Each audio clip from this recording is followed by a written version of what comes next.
Unlike Boston or Philadelphia or many other places in the United States, New York was not founded by visionaries anxious to create a new place to practice their own version of religious freedom. The Dutch came to New York City and established a trading post there to make a buck or to make a guilder.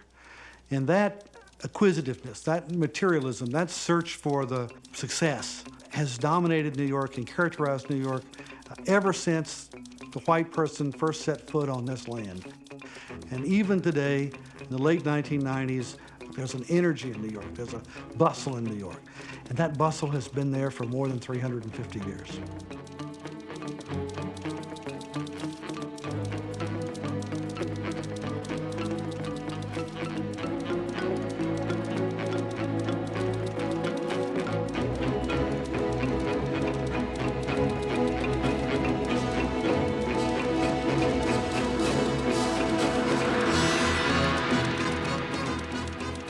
New York City was founded by the Dutch. The Dutch didn't give a damn about anything except making money.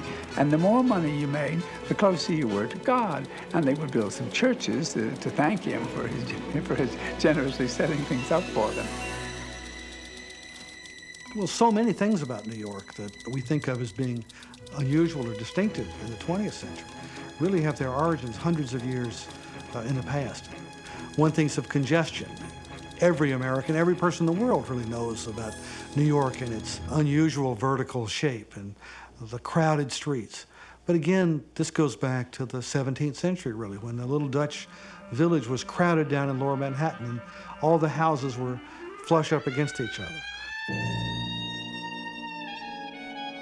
Because of its shape, the narrowness, the way the neighborhoods are all pushed together, you're constantly being forced to, whether you want to or not, watch other people with wildly radical styles. That's what a New Yorker in some way commits to, that constant life of transition, the constant possibility of change. You can come here and reinvent yourself, or you can be born here and reinvent yourself. And you can change yourself. And if you can change yourself, presumably in the process you are also changing the whole structure of the world that you operate in order to make your new fictive reality come alive. You have people from all over the world. You have more languages spoken in New York City than any city in the world. You have every national group, racial group, religious group represented here. And what they're competing to do is to really create a better life for themselves. New York is continuously throwing up new ideas and new people. This turns out to be the setting in which political democracy becomes possible as in no other. It is exactly that money-crazy, driving, commercial culture that made political democracy seem perfectly sensible, perfectly normal, and indeed brought it into existence, such that a popular democracy was established for the first time, and men of the people governed.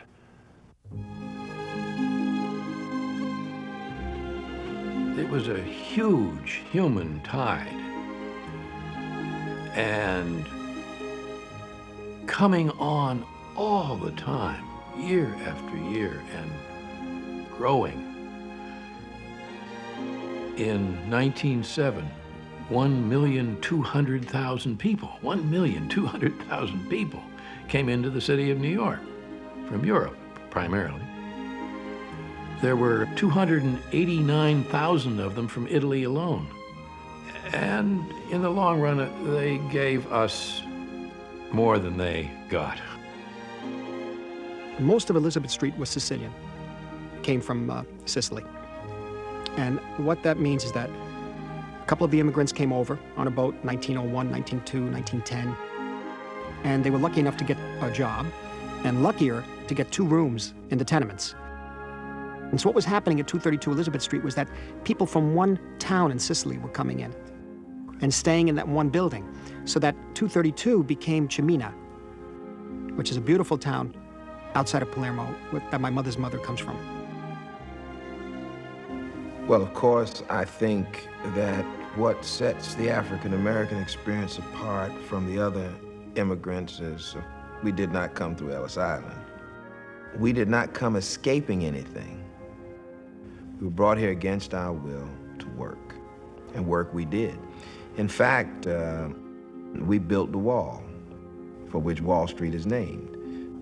Not only literally, but figuratively, in terms of it was the trade in African flesh that provided the fundamental capital on which Wall Street, the financial wall, is built.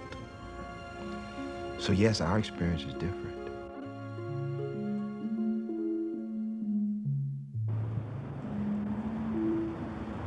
It's the beginning of heroic New York.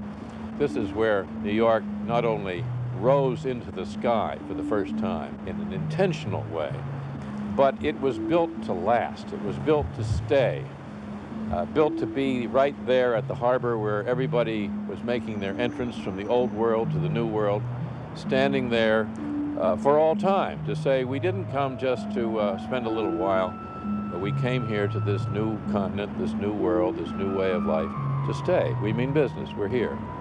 If you saw Moses standing in front of a map with his pencil going over it in sweeping gestures, you would see the dreamer, the visionary, the artist. He saw New York, and of course by New York, I mean New York and its suburbs, 2,100 square miles, right? An area in which, when he was building, 12 million people lived.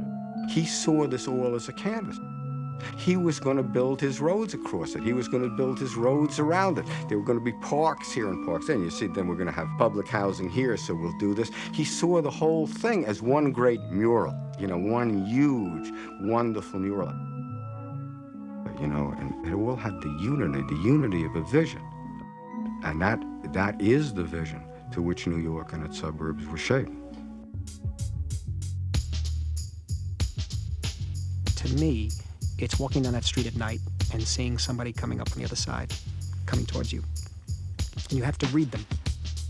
Say, oh, ex-murderer? No, no. No, wait. Oh, no. Drunk? You're definitely drunk. No, no, you see, don't make eye contact, whatever you do. I think I'm just going to cross over, but if I cross over, you have to cross over in a certain way in which the person doesn't think you're crossing over because they're coming at you. Otherwise, you can go into confrontation.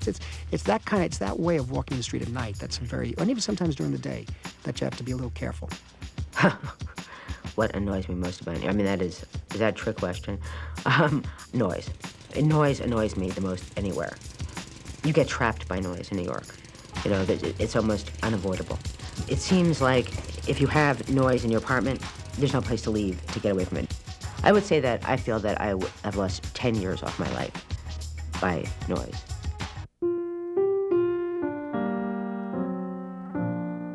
The promise of New York to anybody who comes here is the promise of Emma Lazarus at the Statue of Liberty. And there is a reason that that poem, which structurally and in terms of the words used, could be thought to be very sentimental. Certainly it is. And then it contains something. The test of that poem is that it is true. And these huddled masses yearning to be free did come here, and we did make them free. In fact, no matter who you are, at some point in your life, hearing those words or reading those words or just thinking of those words, your eyes will fill with tears. And what makes you tearful is that truth. Give me your tired, your poor, your huddled masses yearning to breathe free. The wretched refuge of your teeming shore, send these, the homeless, tempest-tossed to me. I lift my lamp beside the golden door. I'll never forget those words. I mean, the experiment is how close can rich and poor live before the fabric completely falls apart? How close can you put ethnic groups that don't like one another much? How much can you promise people about a rich and privileged future and then not really be able to deliver before they rise up and say enough? And the answer here over and over and over again has been that the fabric becomes tattered, that sometimes the fabric even becomes torn, but the fabric survives. Americans need New York because New York is one of the few places in the country that allows difference to be celebrated, that allows people to reach their full potential. And that's, in a sense, what drives civilization, what drives freedom, what moves us forward, and is really the hope of the future. New York represents the hope of the future because it's there for all of us. Whether we never go there, whether we never see New York, wherever small town or small city we're from, it's important that we know that New York is there to welcome us in case we want to be different. But somewhere in the country, there is a place where we can go, no matter what we believe, no matter who we are, no matter what we want to do, and we can find in that place other people like ourselves and a possibility of reaching our full potential.